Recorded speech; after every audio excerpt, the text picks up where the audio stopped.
guys, I'm Heidi, welcome back to my channel. Today I'm doing my March wrap-up. I ended up reading 6 books in March, and some of these I really enjoyed and some of them I enjoyed a bit less than others, so let's get right into it. First of all, I finished My Dark Vanessa by Kate Elizabeth Russell. I'm not going to talk about this here because I already did a review of this, so I'll put a link to that in the description box down below.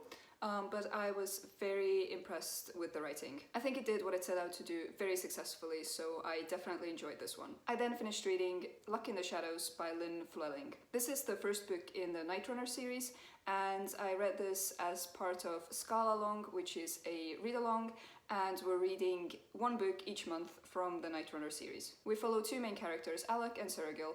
Alec is a young guy who, at the beginning of the book, is wrongfully imprisoned, but while he is in his cell, he meets Sergil, who is a spy and a rogue and a thief, and he ends up rescuing Alec from his imprisonment, and then eventually he makes Alec his apprentice. And then they sort of go on adventures together. So this book starts with a prison break, which is a great way to introduce characters. Sergil is a more interesting character in a lot of ways, because he is a spy, he's a rogue, he is a thief, and he is probably something more. So he's got an interesting background, but we don't really know much about him, at least in this book. But Alec as a character is very likable as well. He is only 16 or 17, but he has skills of his own. He is competent with the bow, and it's not like he is an idiot who needs things explained to him. He has his own skills, and he can match Sergil in dangerous situations. Having said that,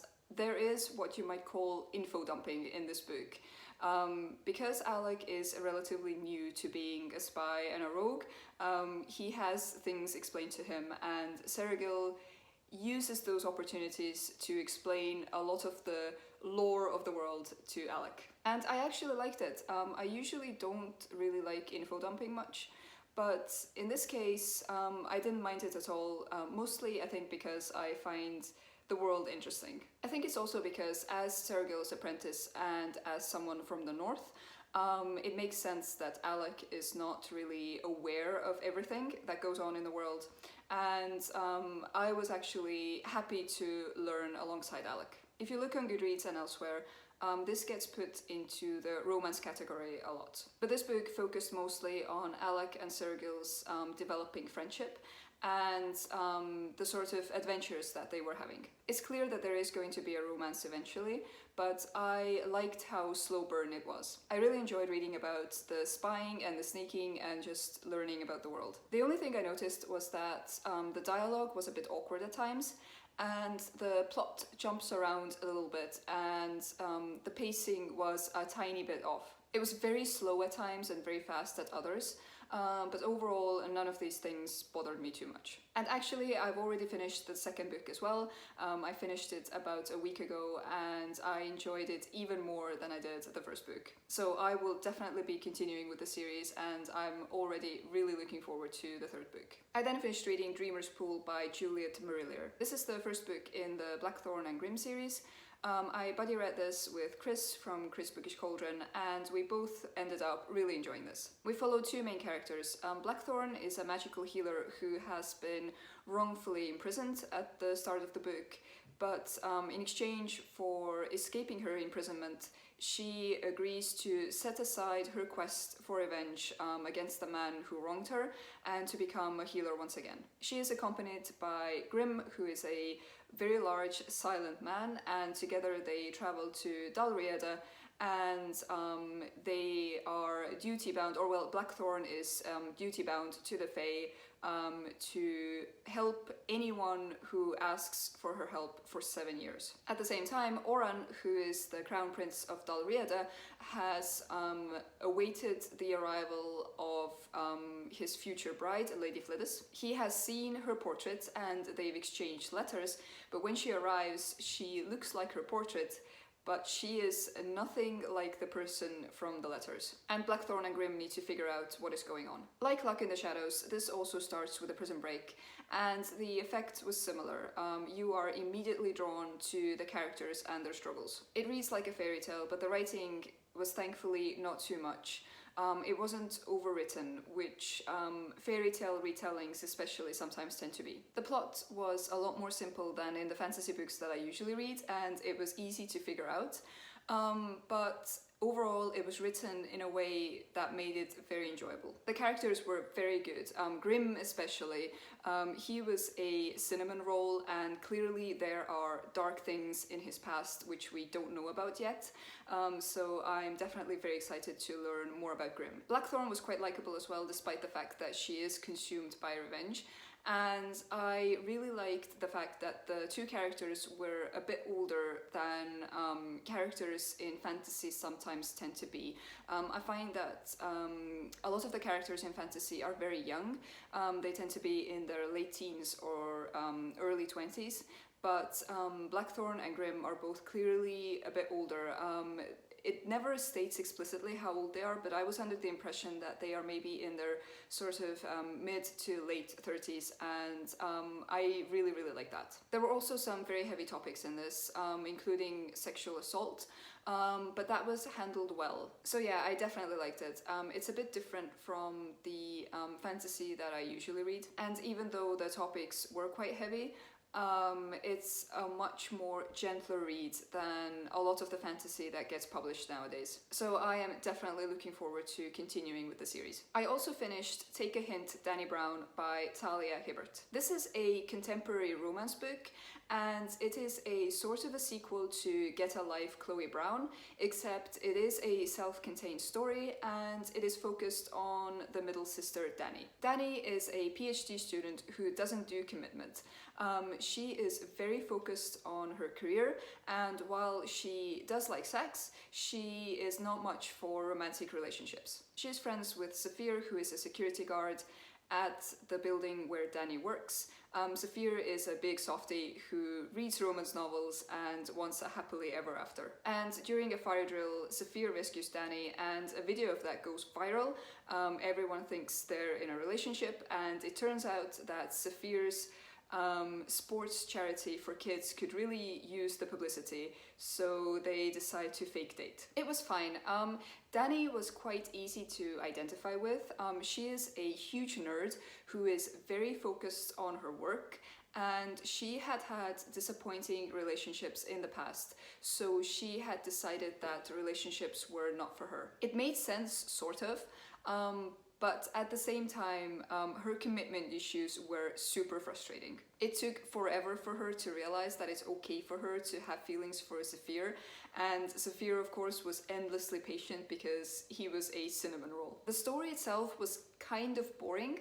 Not much happened except for Dani and Saphir having sex or thinking about having sex. Don't get me wrong, I love steamy scenes if they're done well, but there was really not much else going on in this. It was definitely a lust to love kind of book, not a friends to lovers. And the whole basis for the relationship was their intense physical attraction to each other, and I wasn't entirely convinced of it. But it was definitely a feel-good book. There was a lot of humor in this, and the dialogue was quite good, so I am glad that I read it, and I will probably be reading the third book in the series as well. I then finished reading Priestdaddy by Patricia Lockwood. This is a memoir written by a woman who grew up in a family where the dad is a Catholic priest. He got special permission from the Pope to become a Catholic priest, even though he was married and he had children. So this book focused on the author's relationship with her parents, and especially the father, who was in general quite a colorful character. This was not for me. I grew up non-religious in a very non-religious society in general, and I found it very difficult to relate to her experiences. There was a lot of humor in this, and at first I didn't really enjoy it much. I thought it was a bit overdone, but later on I found that I actually enjoyed those chapters a lot more than a few later chapters which were more serious and which had a bit less humor in them. There were chapters I enjoyed, and I suppose it was interesting in a way to learn about a way of life that is very different from my own. I think it's the type of book where it helps if you have background knowledge of these topics, or if you've had a religious upbringing, or if in general you like Patricia Lockwood's writing, because she does have a very unique style of writing. The writing was very good, but I think overall I would have found it a bit more enjoyable if the topic had been different. All of this is in no way a problem of the book. I totally get why people enjoy this. There were some genuinely funny bits, and she does have a very unique style of writing, but unfortunately I didn't end up loving this. And finally I finished Truth and Justice Part 2 by Anton Hansen Tammsaare. This was possibly my favorite book of the month.